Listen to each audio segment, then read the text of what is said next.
Coach, comment nous y est? Nous, en fort, n'a pas avancé. Tipa. Très bien, le créole avance aussi. Alors, coach, quelle est votre analyse du match face au Nicaragua? Comment avez-vous perçu le déroulement de la rencontre, tant sur le plan tactique que dans l'attitude de vos joueurs? Déjà, je vais commencer par l'attitude. J'ai apprécié parce que le contexte n'était pas évident, de par la qualité de l'adversaire, mais le fait de jouer à l'extérieur, dans un stade bouillant, dans un climat quelque peu hostile, même si les spectateurs étaient plutôt bienveillants.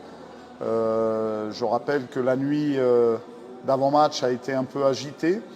Les garçons ont su répondre présent. Il y a eu une péripétie également avec un arrêt dû à l'orage que nous n'avions pas prévu, qui pouvait peut-être rompre notre allant. Et au contraire, on était focalisé sur notre mission. Donc à ce niveau-là, plutôt content. Tactiquement, on a su répondre présent par rapport à ce qu'on avait identifié des failles éventuelles de l'adversaire. Les garçons l'ont fait avec brio, donc plutôt satisfait. On a franchi une belle étape. Maintenant, je dirais que c'est dans la continuité de ce qu'on fait depuis un petit moment, mais le chemin est encore long. Ok. Selon vous, quel a été l'élément clé de cette victoire? Qu'est-ce qui a fait la différence entre Haïti et le Nicaragua? Je pense le fait, en premier lieu, qu'on soit connectés les uns aux autres et que, collectivement parlant, on ne laisse pas d'espoir à l'adversaire. On savait que, en termes d'individualité, ce sont les faits. Nous avons des garçons au-dessus de ces joueurs, mais encore faut-il qu'on arrive à trouver la bonne synergie, la bonne connexion afin d'instaurer une belle dynamique sur le terrain. C'est ce que les garçons ont su faire, en tout cas hier soir. Ok. Lundi, on aura affronté le Honduras. On est arrivé ici à Tegucigalpa en position de leader. Comment comptez-vous gérer ce statut face à un adversaire direct qui jouera devant son public? On sait que ça va être difficile, mais on sait aussi, en tout cas depuis mon intronisation, qu'on joue tous nos matchs à l'extérieur. Donc on va une nouvelle fois devoir faire preuve d'adaptation. Se servir justement de ce contexte pour se galvaniser, avoir ce surplus d'énergie, même si ce n'est pas devant nos fans, mais voilà, ça doit nous servir. C'est toujours intéressant de jouer des matchs de ce niveau avec du public plutôt que jouer dans un stade vide. Je pense que les garçons, depuis leur plus jeune âge, font du foot aussi pour ça. Si on peut éviter d'entendre des cris de singe comme on l'a entendu hier soir, ce serait quand même mieux. Mais voilà, j'ai pas de souci particulier. Après, le fait d'être leader, c'est anecdotique. C'est le compte-rendu à l'issue de la 3e journée. Nous, ce qui nous intéresse, c'est, si possible, de garder cette position à l'issue de la 6e journée, ce qui signifierait forcément de belles choses pour Haïti. Ok. Votre slogan, tout donner sur le terrain pour s'autoriser le droit de rêver. Ça prend tout son sens après cette victoire.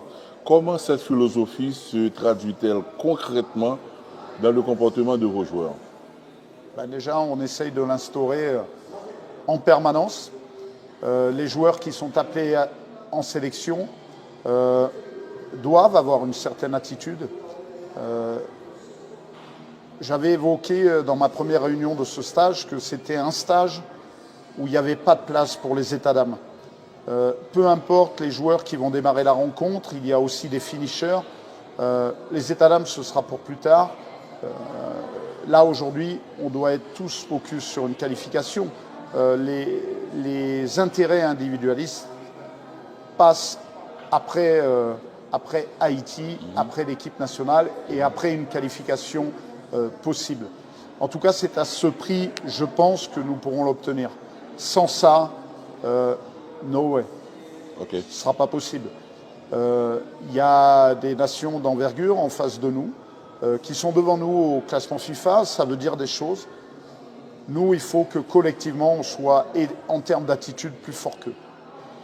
Alors, comment jugez-vous l'apport des nouveaux joueurs venus dans cette sélection? sur les 2 derniers rassemblements, donc il y a eu de nouvelles têtes. Oui, encore une fois, depuis mon intronisation, on a essayé d'ouvrir les portes de la sélection.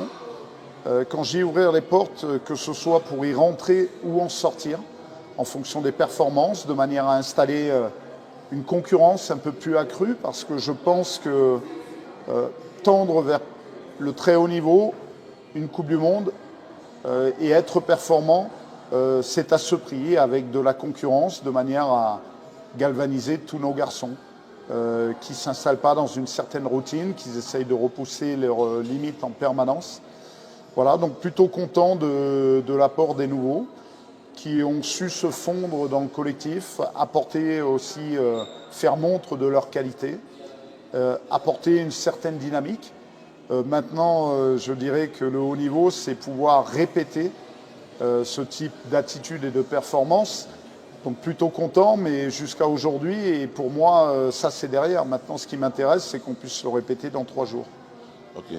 Le cas est d'Arcus, par exemple, suspendu. Oui. On aurait préféré qu'il ne soit pas suspendu. Maintenant, c'est le cas. On ne va pas se lamenter. Il y aura de toute manière des options pour combler son manque, en tout cas sur ce match. On a déjà commencé à y penser, à y travailler, à éveiller les garçons sur ce cas.